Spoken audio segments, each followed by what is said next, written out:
お嬢様。 Hello my lords and ladies, Joe here.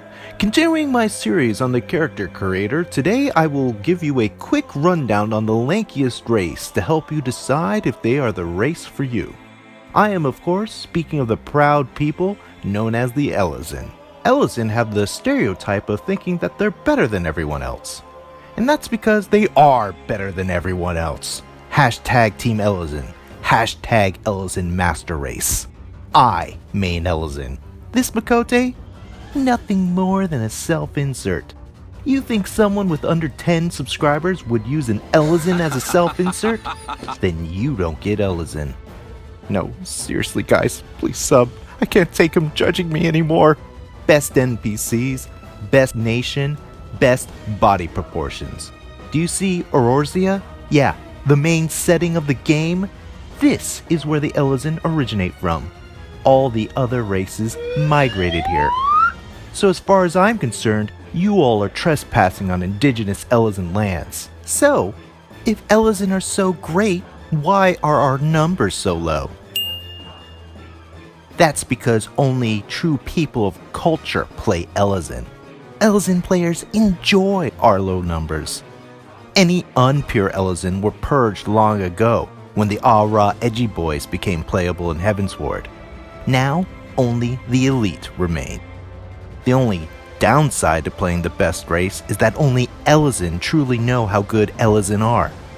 Sure, the ladies love the Elezen NPCs, and who could blame them? But when it comes to us player characters, suddenly we get compared to African wildlife, or mock us on how we run. That's fine with me. My Elezen was too good for them anyway. And stay away from our women. No, seriously, apparently in lore, Elezen women are way more wild, stubborn, and emotional.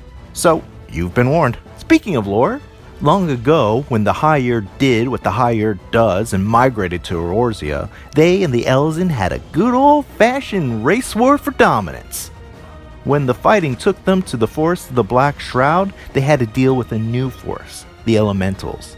The Elementals got so pissed at these two races for fighting on their lawn that they drove both the Higher and the Elezen underground. Get off of my property!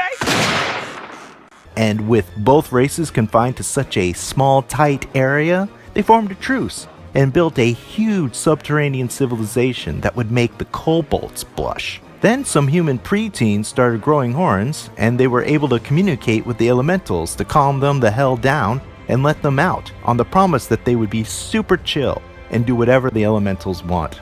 And that's when the Elezen clans formed. First, you've got the Wildwood, which, in case their name wasn't a big enough giveaway, are basically forest elves. They are the elves that went so stir-crazy during their underground quarantine that they ain't ever going back inside again. They love being outside so much that they get tanned as tree bark. Then you have the Duskwights, which are your not-so-evil drow from Dungeons & Dragons. They're the ones that said, guys, why go back above ground when we got this perfectly good underground thing going on? You serious? They tried to make it work, but when the entirety of the Higher and the better half of the Elezen left, things didn't quite work out. They managed to stay underground long enough to pigment their skin into 50 shades of gray. When they eventually left for the surface, they found that everyone else had already firmly established themselves. So, being the proud people that they are, instead of asking for help, many of them just decided to start stealing. When it comes to all the races and their clans, Elezen differ the least appearance-wise, because how could you change perfection? Ironically, despite this, their clans look down on each other, because no one can look down on Elezen besides other Elezen. Wildwoods look down on their gray cousins because they have a bad reputation of being thieves and brigands, while the Duskwight see the Greens as those who abandoned their subterranean home, which led to its eventual ruin, and thus making them have to resort to larceny to begin with. If you want a lore-friendly name, just make it sound French. If you're playing a male and having a really hard time, take a normal name and add a LOIX or an AUX or a MONT to the end of it. Louis becomes Louisois. Arthur becomes Arthur, and so forth. For the ladies, their names typically end in ne, ete, or elle. But there are exceptions to the rule, so don't sweat it too much. Just try to make it sound a little fancy and you'll be good. Nothing would be worse than seeing an Elezen roleplayer with some unrefined name. Don't embarrass your fellow Elezen like that. And true to Elezen fashion, there are no differences in naming between their clans, as they had reached pinnacle sophistication before the clans even formed. And that's the basic rundown of the Elezen. In the comments, if you play Elezen, tell me which clan and why.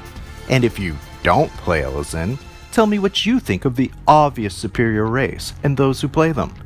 And show a little Elezen-esque class and leave a like and a sub as well. I'll see you in the world of tomorrow.